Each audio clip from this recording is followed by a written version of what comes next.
Welcome to Timeless Prosperity. In this video, we proceed with Chapter 14. Chapter 14. Mental Gender. Gender shows up in your mind too. Everything has its masculine and feminine principles, even your thoughts. The Kybalion. First, modern psychology versus ancient wisdom. Over the last century, psychologists have noticed something.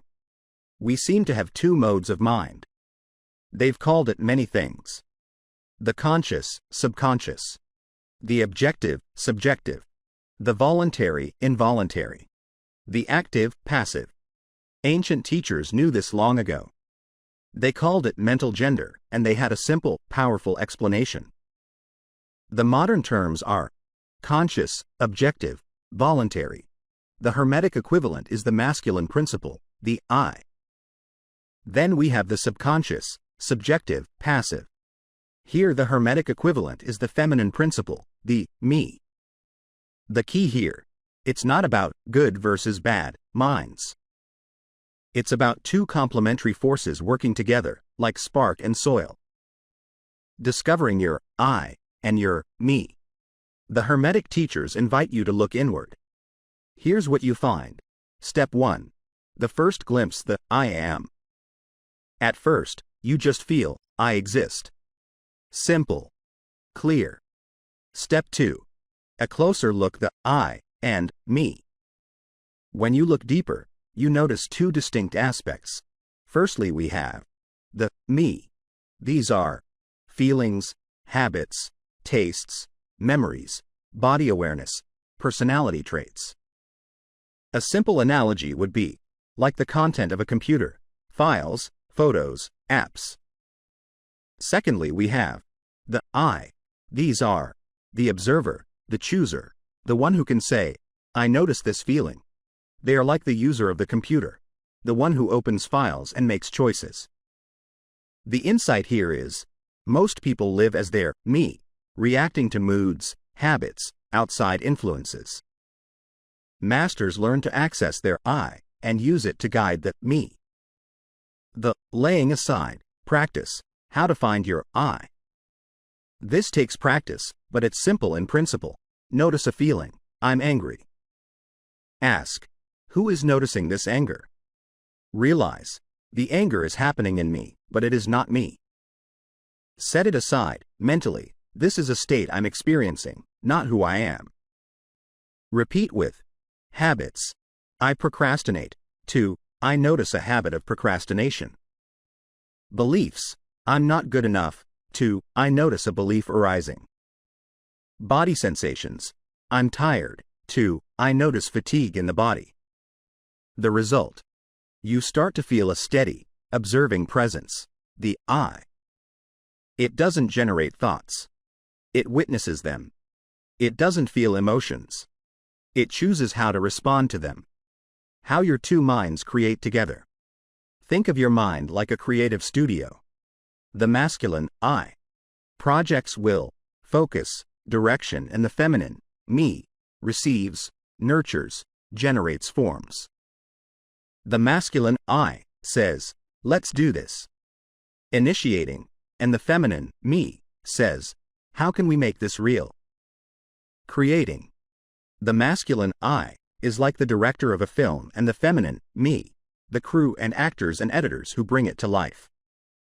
So a healthy creation will look like, I, sets a clear intention, I want to write a peaceful poem. Me, receives that seed and generates images, words, feelings. I, reviews, refines, directs further. Result, a finished poem. Imbalance. If I is lazy, then me just recycles old impressions, other people's ideas, fears, habits. If me is ignored, then I has great will but no creative output, all plan, no action.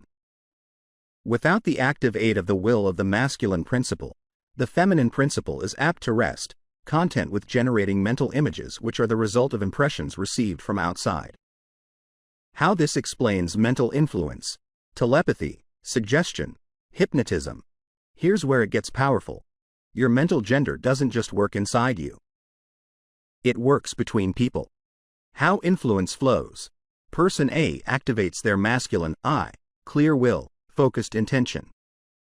They project that energy toward person B if person B's feminine, me, is receptive, not defended, not distracted, it receives the seed thought. Person B's, me, nurtures it, grows it, and it becomes their thought, feeling, action. Some real-life examples might be an inspiring speech. What happened here is that the speaker's I projects clarity and passion, resulting in the audience's me receives and feels moved. Or, the hypnotist's focused will bypasses subject's lazy I, and the subject's me accepts suggestions as its own. Or, in a toxic relationship, one person's strong I dominates another's passive me, thus the dominated person loses their sense of choice. Or, a great teaching might be because the teacher's I offers clear seeds, thus the student's I stays active, chooses which to nurture in their me. Why strong people are strong, and how to become one. The text makes a bold observation.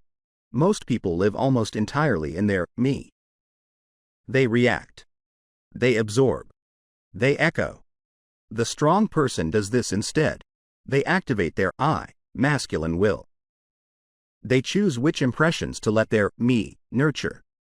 They direct their own mental creations, instead of just consuming others.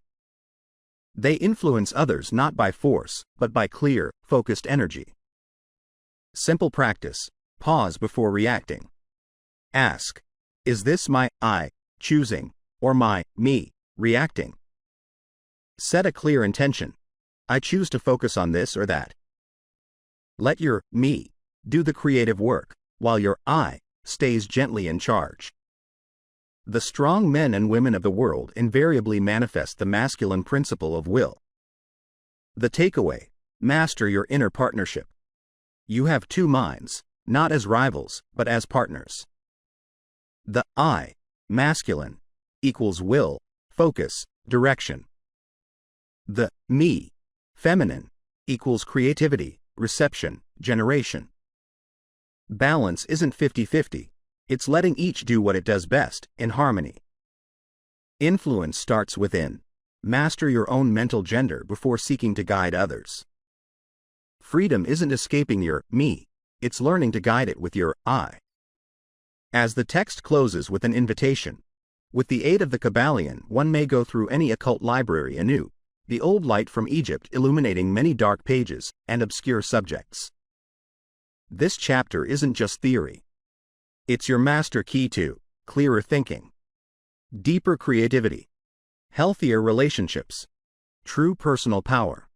You've got both principles within you. Now you know how to let them dance.